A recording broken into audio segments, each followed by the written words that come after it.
to survive is to find the meaning in suffering. Good day everyone. We are Group 7 and we would like to tackle about Module 14 entitled Conformity and Defiance and Module 15 entitled Human Rights, Human Dignity, Rights in a Common Good. Good morning everyone, I'm Amber Martinez, and to start our lesson, let us first discuss what social control is. Social control is the way that the standards, rules, laws, and structures of the society regulate human behavior. It inspires certain behavior to conform to the standards of the society. Now, this is necessary because we all need a harmonious life with a sense of belonging and respect. We can't have all the freedom that we want. We also need a set of rules to follow. Therefore, with social control, rewards and punishments are given to the people. Why? So that the people know that when they conform or when they follow the standards of the society, they get the rewards they deserve. The deviants of the society, they also get the punishments that they deserve. Conformity means changing your beliefs or behavior in order to fit in. Without it, we wouldn't have standards or respect in society. Imagine that you're at school and all the kids around are playing tag in the playground. You don't feel like playing tag, but you feel like you have to in order to fit in with the others. There are two types of conformity, namely compliance and internalization. Compliance means doing things you don't want to because someone else says so. We sometimes do things we don't want to do because we don't want to seem different from the others. Another type of conformity, which is internalization. Internalization is like learning something so well that you feel like you came up with it yourself and it is your own, it is part of you. Internalization is like when you first learn how to do a task, you might be following instructions from someone else, but after you've done it many times, you don't need instructions anymore and it feels like it is your own skills. Now that Mr. Baggio has talked about conformity, let us now tackle deviance.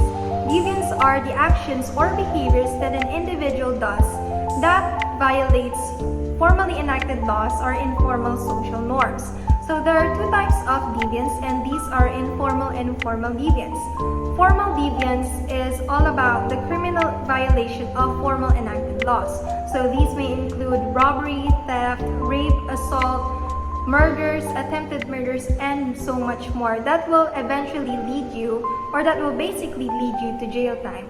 In informal deviance, this refers to the violations of informal social norms, which are norms that not have been codified into law.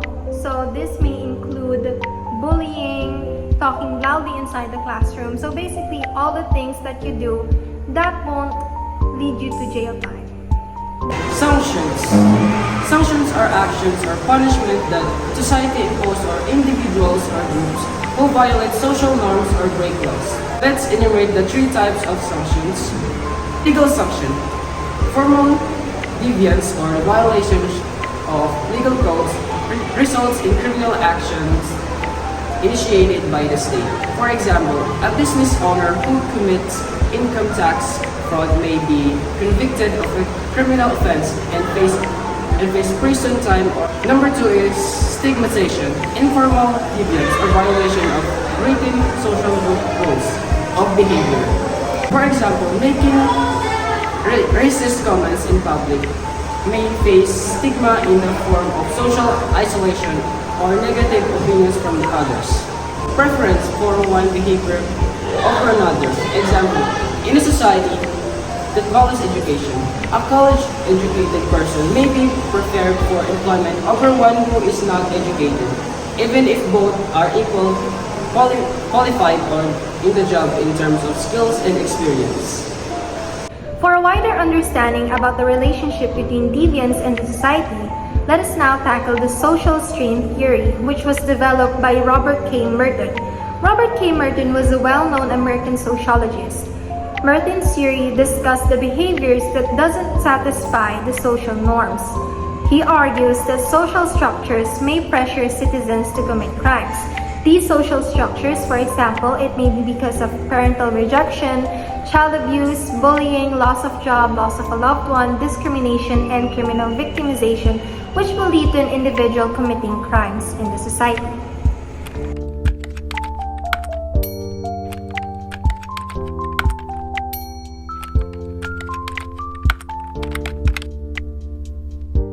It's involved in rejection both of cultural goals and traditional means of achieving this goal. Represent that rejection cultural norms without representing goals of objective. Instead of creating the norms of beliefs, gumagawa ng sariling paniniwala. Rebellion. It's involved in rejection to cultural norms, trying to change goals, means achievement and belief. And lastly, we have ritualism. It involves the rejection of cultural goals or to do not believe in the rules of society. However, people trust the means by doing the same things as conformists. People assist to attain the goal, but the other way now to achieve it the right way. Let's say, for example, gusto kang pag-aralin ng magulang mo ng nursing, pero yung gusto mo is maging piloto. Pero wala kang choice, kundi sundin yung magulang mo. And that is the sample of ritualism.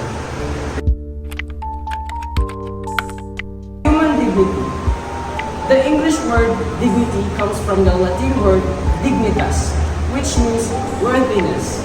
Dignity implies that each person is worthy of honor and respect who they are, not just for what they can do. In other words, people are entitled to having the rights regardless of the race, age, gender orientation, and etc. Dignity is one of the most treasures that human cannot be exchanged for anything. Every person has the right to show others his or her desires to live with dignity. Giving greater respect and honor to others is also reflected in your self-respect. Now let's talk about human rights. Fundamental rights are individual initiative for exercises of human dignity.